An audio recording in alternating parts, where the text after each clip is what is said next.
Hello my loves, I'm Ellie Frost. Thank you so much for being here, where we are talking about the multi-dimensional approach to rapidly and radically healing and transforming during and after narcissistic abuse. And this video I'm calling, Are You Dealing with a Narcissist? And before I get into the content, right, I'm going to make this video a bit different because I have been through these cycles. I have healed from these cycles. I've had it at its worst. And I have worked with many people now on breaking the cycle. And this question, are you dealing with a narcissist, right, is one that's very important because it does give us such a great shift in our consciousness when we can see it for what it is. But before I get into that, I want you to know, if you're asking that question, there's something wrong with your relationships, right? And probably the person you're dealing with. If you are wondering, your job is not to completely diagnose someone, it's to know how you feel. On this channel, I talk to us all the time about staying in our bodies, being aware of our intuition, trying to bring us back home to ourselves, right? Which we've got disconnected from often in these cycles.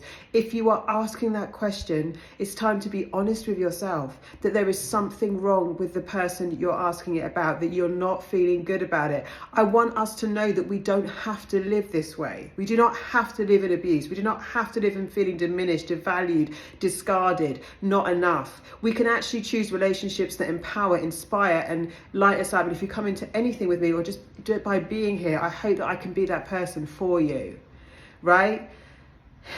The narcissist lives in the realm of deceit, confusion, lies, deception, and actually malice and pretty much hate. It comes out as they feel contempt for their victims, and they get pleasure in giving them pain and bringing them down. They spend most of their time gaslighting you, which means confusing you, absolutely ignoring your needs, wants and desires. They know, by the way, in the early stages of a love bomb, a narcissist is using that stare and all their faculties, they do work in the psychic realm, to get information on you that they can later use against you. How awful is this? Why are we even settling for this in our relationship? So the fact you're asking that question, look, there's a wealth of knowledge out there, and it's actually overcomplicated.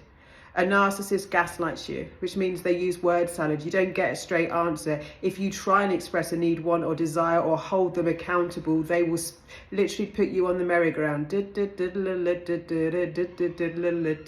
What are we talking about? They will never take responsibility. They will blame you for their behavior. If they cheat, it's because of something you've done. If they lie, it's still, I don't know, smear you. It was your fault. You were the one that made them behave that way. They will never say a sincere apology. They might use an apology as a last resort to try and hoover you back. Remember, they are soul detached, operating with a limited limited entity of consciousness that we're calling narcissism, which is why they love bomb you, hoover you, devalue you, discard you, and repeat.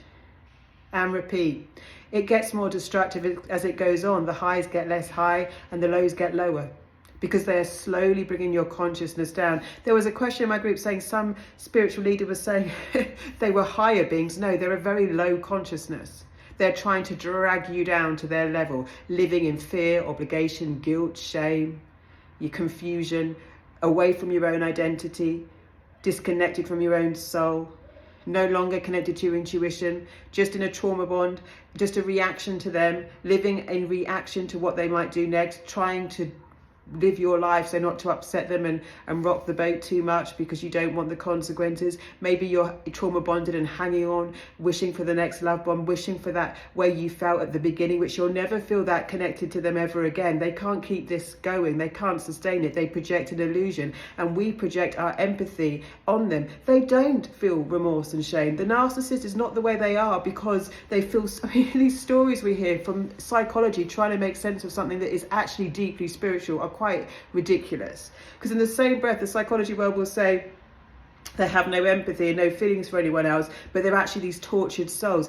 If you've been narcissistically abused, you will know they make you feel tortured, and then they go off, they can eat fine, sleep fine, and they're just plugging into more sources of supply. They're not the ones that get detonated. They're not the ones that often seem like, they'll make you feel like you're crazy. They can even drive you crazy. It's very common to have severe mental illness after these attacks. But the fact is, it's normally the victims that get blamed because they get so ill.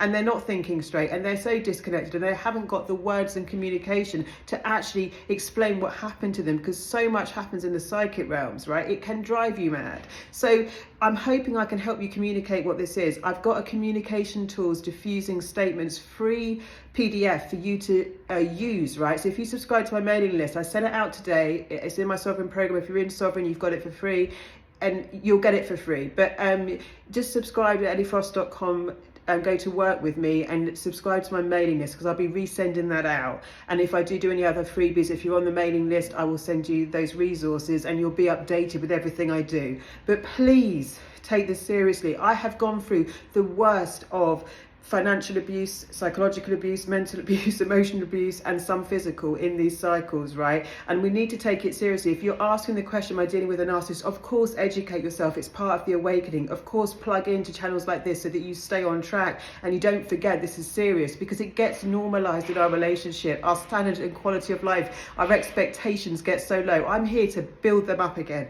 I want you to dream bigger.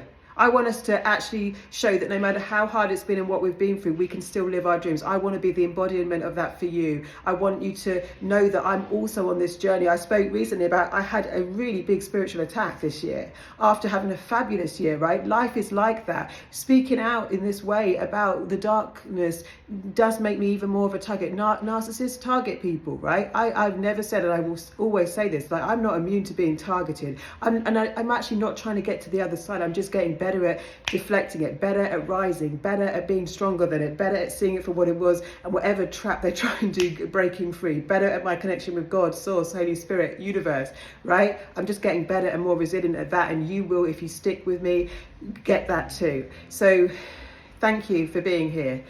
If you're asking that question, you're worth more. You're worth more, and you don't have to live that way questioning whether this person is a narcissist. And are you, basically when we're asking it, sometimes we're thinking, you know, am I wrong? Am I wrong? Is it just me? It's what they've implanted in you to blame you. Like, maybe I'm just overreacting. Maybe I'm too sensitive. Maybe it's not that bad. And slowly over time, you get eroded in your self-esteem and your self-worth and your self-respect. And then you've got a load of memories of things you regret doing or regret letting happen to you. And it's just a slippery slope. You can break free of that at any point. You do not have to live like this. You can come into Sovereign. Honestly, it's the price of like 2 therapy sessions for a whole year of support. I can't emphasize that enough to you guys. It is a bargain. There is a payment plan. There is no reason why you shouldn't be able to get in it. I managed to help myself in the worst financial times of my life. There's always a way if you want it. Lots of love, guys. I'll speak to you soon.